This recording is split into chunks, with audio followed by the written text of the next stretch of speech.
I'm your host, Carolyn Solo, LCSW, EMDR therapist, and mom of 3 daughters. Thank you for joining me. Hello, everyone, and welcome to episode 111 of the Future Template Parent Podcast. I am your host, Dr. Carolyn Solo, PhD, LICSW, EMDR consultant, mom of 3 daughters. Thanks, as always, for being here. I am very excited to have a special guest here with me today. I'm going to do my best to pronounce her name correctly. Sigridur Bjornsdottir. How is that? Not bad? Yes. It goes by Siga, which is easier for me to say. Siga is a master's of science in clinical psychology, and she lives in Iceland. She is a certified EMDR therapist and consultant. She has her own private practice. She is the vice president of EMDR Iceland since 2021, which is very cool. Siga is also a part-time lecturer, I'm probably going to butcher this, at the University of Akureyri, the second biggest city in Iceland, I just found out. And she lectures on psychological trauma and violence. She specializes in the resolution of trauma, complex trauma, and post-traumatic stress disorder. And Siga is also a member of the current cohort of my group program, which is about to wrap up in a few weeks. Siga, thank you so much for being here. I so appreciate it. Oh, you're welcome. Happy to be and here. And Siga is now sitting in her beautiful summer house, which if you watch this on video, you'll see how lovely it looks like a tree house. We were just saying. So Siga, I would just love to hear, that was a brief introduction, but if you could tell us all a little bit about your journey to becoming an EMDR therapist. And I was saying to you before we started recording, that could start at any point in your life that you think is relevant. Make it as long or short as you wish. But everyone has, I think, a very interesting journey. So I'd love to hear yours. Okay, thank you. Well, yeah, of course, being interested into trauma, it starts, I guess, with interest because of own story. That's in my case, for at least. And not until into my 20s, 24, 25, and 6, realizing that my background had something to do with how I felt during life. And starting to work, self-help, a lot of different ways, many years, and finding out that trauma was holding me back. I had childhood trauma, sexual abuse, and different kinds of trauma in my childhood. But I was resilient, very curious to find ways to find solutions, and being in maybe because I was in sport as a kid, I don't know, being, Sure. not giving up, being able to find out more what was helping me. I was striving for sex, maybe, too much sometimes, but that's good in sports, definitely. But I think very common for trauma survivors to find something to succeed at, right? Yeah. I mean, that's where fight was helping me, right? Absolutely. Yeah. Fight or flight, get things going. So I did, do work on myself for many years. And then in 2004, I started a nonprofit organization about prevention of sexual abuse with my twin sister. Wow. Who was then living in the States at the time. And we realized there was no one talking about prevention of sexual abuse. And we all of a sudden became the specialist in Iceland. People were asking us for help and support. So we got a lot of professionals and, PhDs and doctors working with people who have been traumatized and also offenders to come to Iceland from the States and lecture here in Iceland in many ways for many years. Yeah, so I did that for 15 years. Go talk to teachers, educating basically parents, teachers, other educators. And it was really interesting to see that how much prevention is not understood quite well, and how easy, if you can talk about it and teach it. Yeah, so we developed for many years a very excellent program from another program from the US. And yeah, I did this nonprofit organization for 15 years. And then I started complaining that I didn't feel like people were listening to me because I wasn't educated enough, psychologist. Okay. Or so a very good person told me, stop complaining and become one.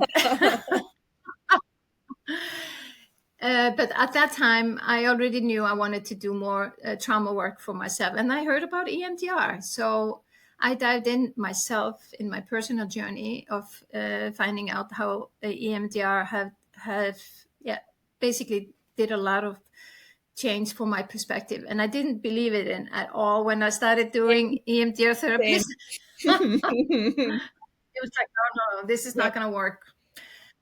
But I saw results and the relief and the change it had on my own life and perspective. So I realized, okay, I want to become a psychologist and I want to felt heard more and I wanted to do more research. And then I really wanted to support others. So of course, as soon as I got finished with my psychology education, I became trained in EMDR and dived right in and been working with that basically and trauma, because I feel like I've been trauma informed since 2005, 4 and 5. And I met Vincent Felletti, who did the A study. I invited him 2 times to Iceland to do some lecturing and education about adverse childhood experience, the questionnaire. And I was the one who, translated in Icelandic. Wow, that's amazing. The A study into Icelandic. Yeah. Yeah, we have it in Icelandic as well. So, I mean, that's one of my tools that I use as well to educate people about complex trauma. Like we know it's not yet in the DSM, but we have it in different language, and we have it approved that, people with a lot of trauma they have more of a neurodiversity in their system. Yep. And they need to be educated about that. And as well, we need to be educated as therapists to meet that need, to educate our clients that they're not broken, they can heal, but it takes work and they have to be informed about their stress level, and they have to be aware of the window of tolerance. And if they have too much going on in life, something needs to be taken out if possible. Right.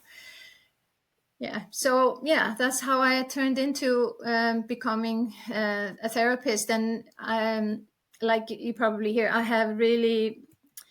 love my job. I love what I do. I see people's lives change, and doing it since, like EMDR every day, 3, 4, up to 5 clients a day for many years now. I realized I'm not gonna. This is trauma work is hard for the therapist as well as the client. And I'm always telling people to slow down, taking things as is, my clients. So again, I need to also walk my talk.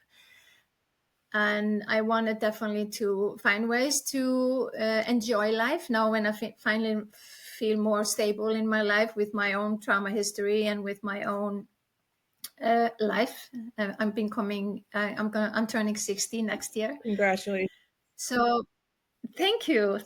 I'm really happy about the place that I am, and again, I want to enjoy life as well.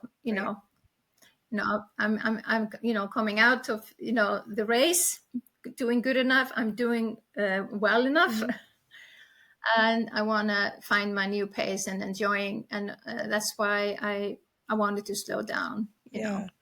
Well, too many therapists, find out otherwise that they need to slow down. Right, exactly. And it's forced upon them in a point of crisis, I think, often. And I think it's so important that we name that and normalize it. Not normalize it that it's okay, because it's not, but normalize that it happens and it's not the therapist's fault. It's not an individual failing. It's expectations that are unreasonable given the work that we do. And that is a very natural. Thank you for leading me organically to the next question, which I think is what you're alluding to is, how did you become interested in intensives, and what's that journey been like for you? I've noticed, I mean, in the epidemic, pandemic, I did a training in some kind of intensive, and for me then it was too complicated and, too much to do. And I just left it at that, just one more protocol to know how to use. But it didn't sit quite well. But now when I realize, okay, I want to slow down. I mean, I want to enjoy this more, and being to able to slow down and do more, other things than work. I saw your advertisements online. Yay! Online marketing, And when it works. yes, yes, yes. And I was interested and curious about your workbook. That's how I saw that workbook, and I said, okay, I want to find out how I can do this. And again, if she can do it, I think I can do it. I mean, that's the way to roll, I guess. And I become very curious about slowing down, and all the information you sent out about exactly, you have the model set up, and just getting into that grid and having someone support the platform. Here's the platform and I can show you the way. Was really, really important for me. And that's, again, having the platform to do it. Yeah, it makes such a difference, I think, going from I want to do this, but where do I start, to having someone say, here's a roadmap, I can show you the way. And I have been just so impressed with how you just said, I'm going to run with this, I'm going to do it. And so why don't you tell everyone a little bit about how you've really jumped into the idea of transforming your practice with both feet, and sort of where you were at the beginning of June and where you are now, because you've done so much in such a short time. Yeah.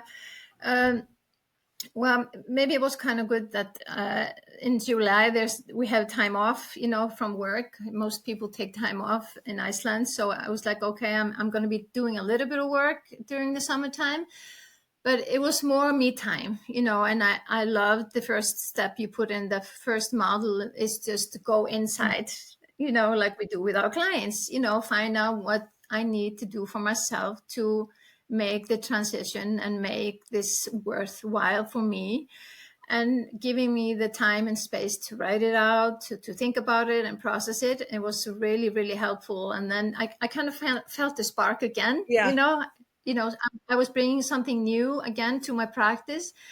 And I think that my clients are definitely going to sense that when I come back. Yeah. Definitely. So then going through this, because you give us some projects to do and videos to look through, and just by doing, not necessarily thinking, just doing some of it one step at a time and trusting the process. Maybe that's we learned in EMDR, because we never know where we start with the client and where we end up. But we also both, I think I realize I trust the process. So I'm trusting this process as well. And I did sit down and send a lot of emails. And I started before I went into my summer vacation, to let people know that I will be doing some changes in my practice. And some people were quite interested and curious. And I've been sending emails to clients and also to other therapists, and I'm getting really, really interesting results. You've gotten great responses from people. And I think what I really admire about the approach you've taken is you are very firm. You said, this is what I'm doing. And I have no doubt that you expressed that to clients in a very, trauma-informed way, but in a way that clearly appealed to a lot of them, because you've got a lot of interest. And I think when we have a lot of clarity about what we're trying to do, that comes across to people. And so something that I always hear from therapists is that they're afraid that no one will say yes, or that clients will accuse them of all sorts of things, being greedy, being this, being that. That's rarely the response people get. If someone can't do it, they'll say no, and that's fine. But most people are not going to come back at you with some anger, and if they do, there's obviously something else going on for that person, right? But you took a very clear-eyed stance with your clients, and they've responded really well. And so at this point, you have a 3-day intensive coming up this month, correct? Well, yeah, as soon as in Oh, it's September, okay. I have, yeah, I'm starting work, now in mid-August, and then I have 2 3-day intensives and 2 1-day. So I'm happy that it's quite working faster than I was expecting. I did say I would be starting September, so here we are. I did, Yeah. yeah, yeah. And the great thing, like you said, with sharing information to my clients, I have one new client, and the other ones are already with me, because they have been through the process of trauma processing, and they have found difference and change and relief in their lives. So when I explain to them, listen, we can do this for a longer period of time, and we don't have to worry about the clock, and processing then more, so we don't have to take this down into weeks and months. We can do longer sessions, and it makes sense to everyone when I explain it in this way, because the hard work is so short in 50 minutes and even in 90 minutes. So it's excellent to have being able to do longer sessions with the clients. And of course, we do it in that pace for the client. We're not rushing anything. We're taking it very slow and making sure it's very taken care of, the stabilization, the window of tolerance, everything is made sure is taken care of, so the client feels, uh, he can do this. And like you said, knowing that you have enough time, we can do an excellent, phase 7 or step 7 phase, yes, phase of closure for the day, and have plenty of time to do it, instead of 2 minutes of, are you okay? Okay. You stopped crying. Okay, well, go to your car now. I don't think that's really phase 7, but that's what we're often forced into with, if we're trying to maximize this 50-minute session. And I was wondering if you might talk a little bit more about that 1-day intensive that you've already done. We were talking about it in the group a little bit, how that was for you and for the client, and how that's made you feel going into this first 3-day intensive that you have coming up. Yeah, last week I did, I think it was week, every day is when it's on a holiday, I don't remember, but I did 1-day intensive before, and it was really helpful to go into that specifically. This was a client who has been in therapy before, so we didn't have to take much time preparing.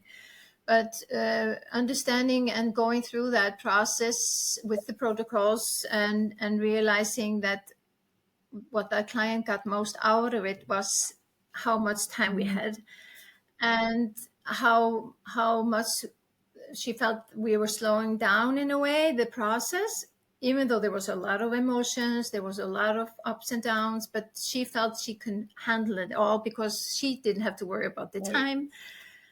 And it felt so flowing in a way. And because we were already in, as you can say, we've done all the preparation, we were already in the processing of taking care of what's going to happen next. And then step by step, it was never that she had to stop and start again. We were just moving on.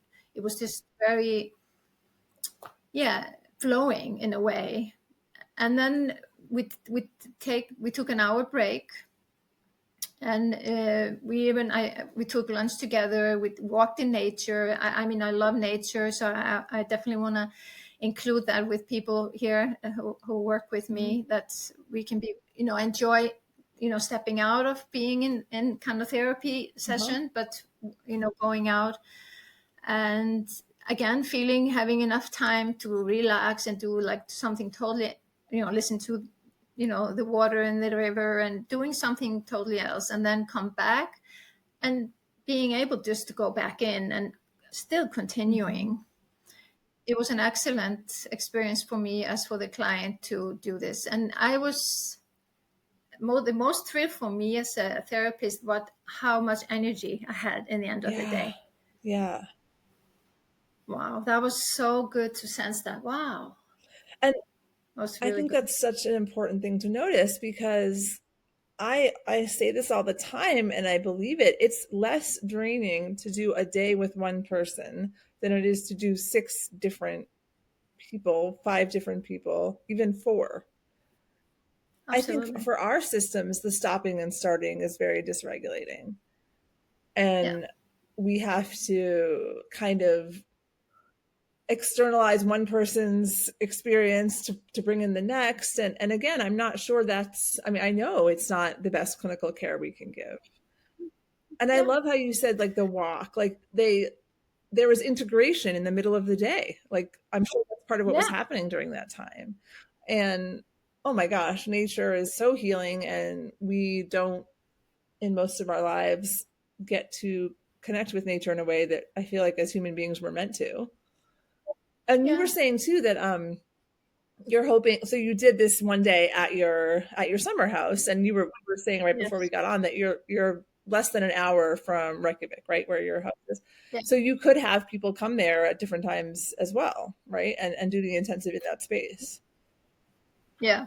Yes. And what are your thoughts on that? I mean, I feel like there are some people, which is understandable, who would be worried about, I don't know, boundaries and whatnot. I wonder how does it feel to you to have that?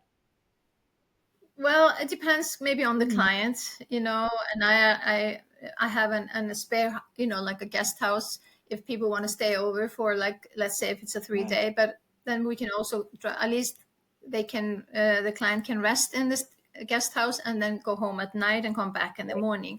So there are different options, but for people who are not having able to rest at the evenings, I would, and because I actually, it's been surprising that I already have been having people asking, so can you do it somewhere else, not in your office? So people are actually looking for going somewhere away, maybe. yes. And I think that is um creates again that sense of like, this is a retreat, this is a really profound experience, this is not just therapy, whatever that means, but that having that separate space, having that experience that's very all inclusive and contained, I think is really healing, and people want that. um Yeah. Definitely. Yeah. Yeah, and I look at it as an option. I will hopefully maybe go further into to i think use this I think people will space. love that. And I think it's a very, I think a lot of American therapists get worried about boundary crossing, and which of course is very, very important, but I think it's sort of drilled Yeah, into us by our education that, yeah, but I think there's such containment built into the intensive that that's very helpful. You know that, I yeah, mean, if it's an ongoing client, that's different, but then you already have that relationship. But they're going to be with you for a short time and that's it. So it's already very yeah, boundaried. So I think there's a lot of safety actually in that. But I think yeah. American therapists worry about. Absolutely. And of course, I mean, as always, make sure I set up the contract and they know what's included and what's not included, and make sure that firm with all the boundaries that are included with that. And I would encourage people not to do anything like that if they don't trust themselves, or if they don't have the capacity to do it or the space to do it. Some people will maybe go, in a hotel or rent or something. I don't know, in different ways. Right. But people are looking so much for Yeah. retreats Yeah. also. Yeah. So why not add it as an intensive retreat? You're not just relaxing, but you're also doing some kind of therapy. And a lot of people do actually go into some kind of trauma release in holidays. Yes. Yes. Very much so. I think that's really true.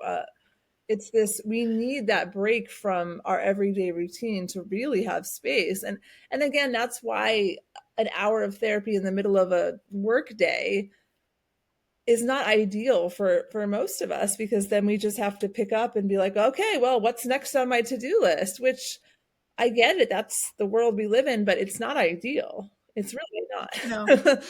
um, no, it's not ideal. and Definitely. so we can give people another option that I think is just really transformative. And someone was saying, I think another group member was saying yesterday in our group call that people are looking for something different. And I believe that very Yeah, much. And I I, agree. go ahead. I'm sorry. Go ahead. No, I totally agree with you about that. And so I think we're tapping into that. And I don't think that that need or desire is going to go away. I think it's only going to increase. I think, unfortunately, our world is in a state of crisis, Yes. and that wreaks havoc on people's systems. Yeah. Yeah.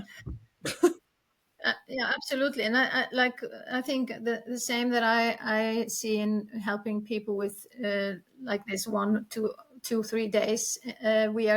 We're not taking things away and making everything happy. We are helping people to be adjusted to life is going to happen and emotions are going to come and go and be okay with it. We take away the triggers, the flashbacks. We're taking away the things that are too much for them, but we are not taking away everyday No, life. we can't. And I think, yeah, exactly. So, and I think that's more, I look at it also it's like we're taking one layer of the onion at the time, and being able to do a whole one layer would be excellent in 3 days instead of having to do it in a year or Right. And something. I don't, when you're doing it over the course of a year, the experience, it can't be equivalent. It's not. I mean, one thing I have found very interesting, and I will be curious as you continue to do more intensives if you see this, people are sometimes not prepared for what I don't mean this in a bad way, the consequences are of doing this much healing in a short time. Mm-hmm. Like, I've had a couple of people I've done intensives with come out of it deciding to get a divorce, and that was not where they thought things were heading. And it's amazing, and it was absolutely the right decision, but it sort of took them a bit by surprise of, oh wow, I Mm-hmm. realized my whole life needs to change, and that happens in Yeah. a short time. Yeah, yeah, exactly. And I think maybe because I also like the protocols we are using doing it. I mean, I do group GTAP, I do the group, and RTAP is, based on the similar things. People, go through and look what's popping up and what's uncomfortable, what's, what I want to get rid of when I see what's triggering or troubling me. uh, they are themselves bringing it out. It's not you or me telling them that we're going to work on. And that's the beauty of it, because, in that one day, that woman, she was surprised what came up. And I've seen it in my group therapy sessions that people are writing down on the GTAP, what they're going to work on. And that was nothing that I would have been able maybe to come Right. up with. So I think this way that you were presenting it to us in the group, it's much more natural, flowing in how this body of the client, the body and the brain of this client wants to get rid of Right. what's coming Right. up. It's not me telling them, it's them basically. And I think that's another thing that an intensive allows to happen very organically, that I think when we have Yes, hourly sessions, the client gets disconnected from the body part very quickly, and starts to get caught up in the cognitions, and oh, well, this happened in the session, so maybe next week we should do this, and la la la la, as opposed to, you don't there with the flow, that doesn't get in the way. And absolutely. that's so And powerful. yeah, and absolutely. And like you, yeah, this organic flow. And also what I saw from this client was she also felt that because we were timeless, we could take as much time. Her body was so much relaxed, and then more came up from the body. It was not processing; it was more releasing. From the body and the censoring and adjusting to what she was noticing. She was allowing herself to stay longer with the process because we had so much Right. time. It was beautiful. It was a beautiful It is so process. beautiful, and I think it's actually quite hard for most clients to settle into their bodies in 1 hour, Yeah, because the world that we that's are right. in pathologizes being connected to your body and privileges verbalizing, intellectualizing. So it takes a long Yeah. time to move away from that. And it's very hard to Yeah. do in 45 minutes when you have one eye on the clock. How are you supposed to be connected somatically when you're paying attention to how much time you have left? You know, that's Yeah. No, that's very hard. That's very hard for the people. sense of urgency brings up, it's that it's not good. Urgency is not good for our nervous systems. And if that's how you're feeling in therapy, or when you see your therapist, understandably so, we all do it, glancing at the clock themselves because we are trying to keep that breaks that flow. How could it not? So the Absolutely. time, there's so Yeah. many benefits to having more time. I was wondering, what have you found to be the most, I think we touched on this, but the most helpful about the group for you? Um, um, I really like we meet and talk at least the sessions we meet up, and it's really good to see the flow, that we are very different, and that's unique to see the difference, and that's in a way supporting each other. I can see the others are doing the other one way, and we can learn from each other as well, and I mean this is hard, it is tough. I mean, after the first session we had together, I was kind of freaked out, being not good enough, but just stepping in there and diving in, and I love there's always something that happens in a group, and we are sharing.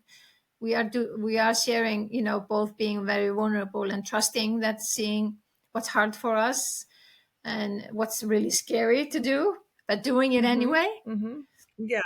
And cheering each other forward. I really like that, by, saying, and also writing and telling each other what's going on and what's going good and what's Mm-hmm. processing, it's going. I really like that. I think there's a magic about a group that is so wonderful and there's this alchemy that's very hard to name, but just I love that everyone is so different, and Yeah. and I can see how we have built trust even in this relatively brief time, and just I see how you guys, it's such a fertile ground for ideas. And just even yesterday, we did some case consultation for someone and everyone had different perspectives and it was really valuable. And how we had one person who was struggling with, even everyone's in different places, where she was very vulnerable. She's like, I have a client that I know I should be talking to about this and I just can't. And we really slowed down and said, let's talk about what's coming up for you that's making this so hard. Yeah. We did like a little parts work exercise with her, and and Yeah. and I just think that was like, but it was a safe enough space that she felt like she could share that and be okay with the fact that she's in a different spot than someone else, but she's still growing and moving forward. I Yeah. think it's so Yeah. powerful.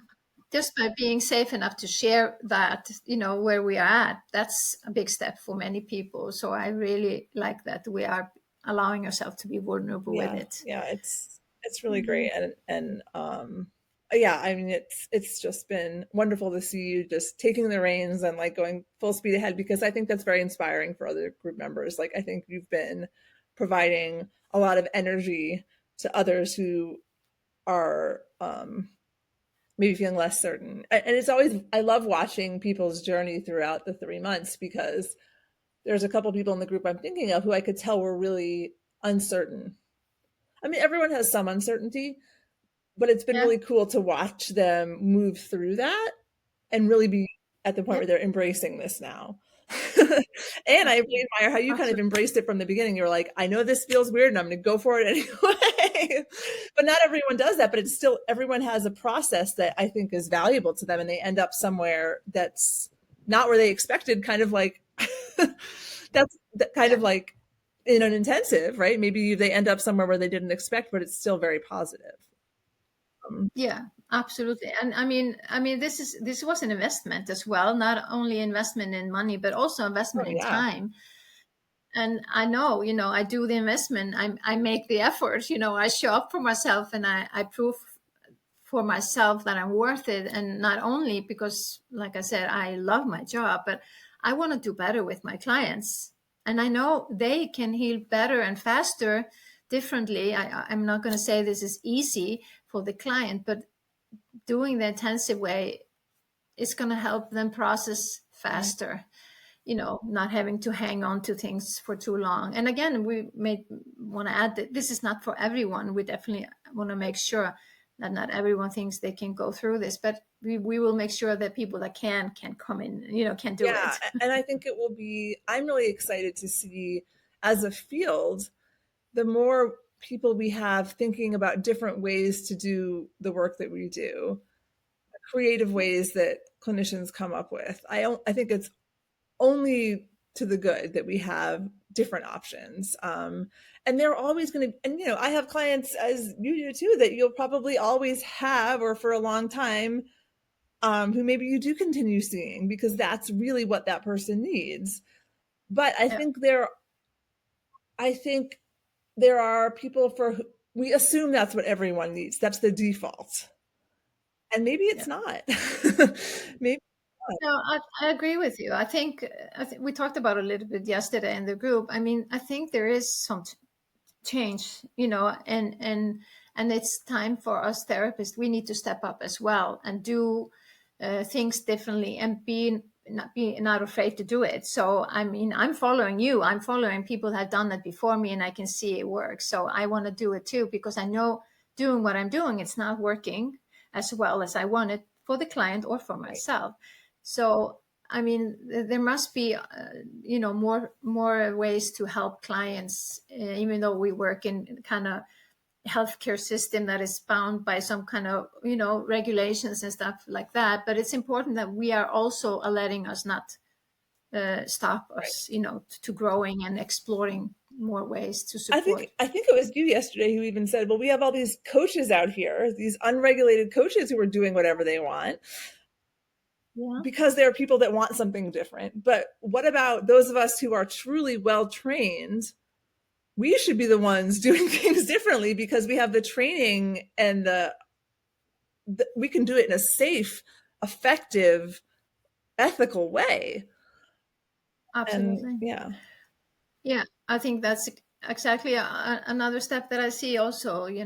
Coaches are doing well in what they do, but when they step into some work that they should be careful with doing, they don't have the background, they don't have the learning or the skills. I'm not saying bad things about coaches, but I'm saying we need to make sure that the clients get what they need.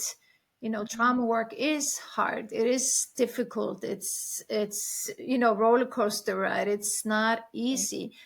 And we are not going to be selling it as some easy thing to do, but it's co-regulation. It's, the importance of stabilization and supporting and in a way, nurturing that way that the client believes in himself and he knows he can do it. We are not doing anything for him. We're supporting him and showing him that it can be done with, the protocols that we have taken a long time in learning and studying and consultations, a lot of consultations and repeating. A lot of clients give you, the intuition of how to help each client. And you see these trauma coaches who say, buy this workbook and talk to me for 1 hour. We know that's not how it is. And so, and it's not regular. I mean, we could go on and on about that, but I think the important message is that we need to be present in that space because we can do something really powerful and safe and ethical. And like you said, tested and proven. And that matters. That matters a lot. These are people's lives. This is not, something to be messing around with at all. So, absolutely. And that's something else I really respect about this group is the deep, deep care for clients that comes through how everyone talks and just how seriously we take the work that we do. That's very clear from everybody in the group, which is wonderful. Yeah, absolutely. I mean, I think everyone I see in the group and the work that people that I work with in the clinic, we are, putting our heart out to support our clients.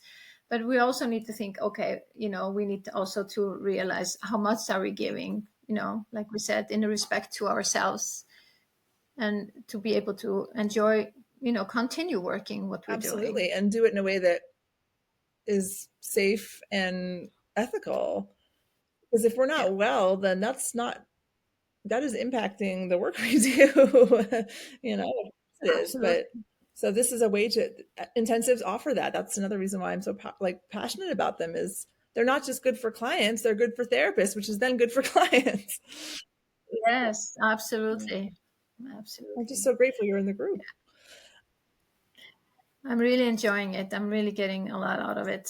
It was definitely, and I'm so happy that I did it this summer. I knew this was a summer change, and, then I saw your advertisement. I'm like, okay, this is Yeah, it. I'm so glad. I'm so glad. Well, just in the last few minutes we have, I did want to talk a little bit about what do you see, you've mentioned some things to me at different points, but what do you see as, you're changing your practice? What are some other things you're excited about, or yeah. Yeah, like I want to work less hours, and I want to make sure that I have enough income so I can do that. But because I love reading, I love educating, I love teaching, so I love writing. So I want to definitely step into different ways of, doing more education. I'm, thinking of maybe doing a podcast Yes, and it would be so good. I would love it. Would be great. I know it would be great. Yes, thank you. So I'm already taking some steps into that direction, and I'm on the board of EMDR Iceland, and we are building, still the foundation of a good, group of people who are doing it very well. So I want to be part of that, teaching, hopefully training EMDR as well in the future. But I definitely see myself, in this year until next summer, to just build on this transformation and changing more into intensive work. But definitely also will be working with some clients that, will stay with me in, shorter, sessions. But I think this is the way to go, is to, change, yeah, the landscape. And I want to enjoy this, I want to enjoy my grandson. I want to enjoy family. I did a lot of hard work a long time, and now it's time to Yeah, enjoy it. absolutely. And life, we only get one. I mean, it's true. And I think modeling for our clients too, that we can make changes that serve us, is actually a really beautiful model for them. We can be empowered to do things that are best for us, and that's best for our world, our communities, and the world as a whole. Yeah, If we're really doing what is healthiest for us, and not in a selfish absolutely. way, but No, I mean, like everything so much of what you just talked about is giving of yourself. It's not, and then I'm going to go buy 6 new cars or whatever, as if this money would do that. But, I think yeah, it's funny when we think about having more time and energy. So many of us think about ways to give back in ways that yeah, matter to us, but that we'll actually have the bandwidth for to do well. So it's just exactly. so much bigger than having more time, which is so important in and of itself. But I know all of us, it's about way more than that, for sure. Yeah, and I'm kind of curious about what other doors open up when Mhm. I have space for it. It's just like I don't see the doors because I'm Yep. busy. But every time I sit down and read or chat or have a conversation with people, I love, getting to know people, and I want to, you know do other things as well. But it's about connection. We need connection. We need, in that world, in this world, we do that. I mean, so many people have, this world allows us to disconnect, Yeah.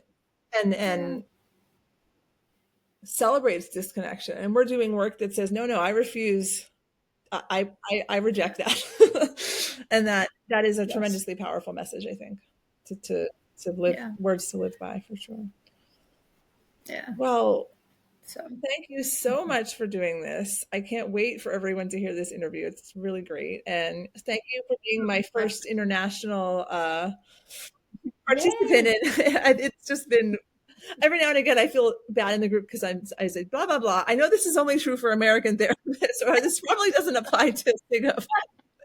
But your perspective has just been so valuable, I can tell, and your wisdom and your I don't know, your presence is really so valuable to the group. So I'm so grateful that we have had you. And hey, maybe in a year I can have you on again and hear how your podcast is going. And yes, absolutely. Okay. Well, thank you so much. And I'm sure everyone's going to love this episode. Thank you.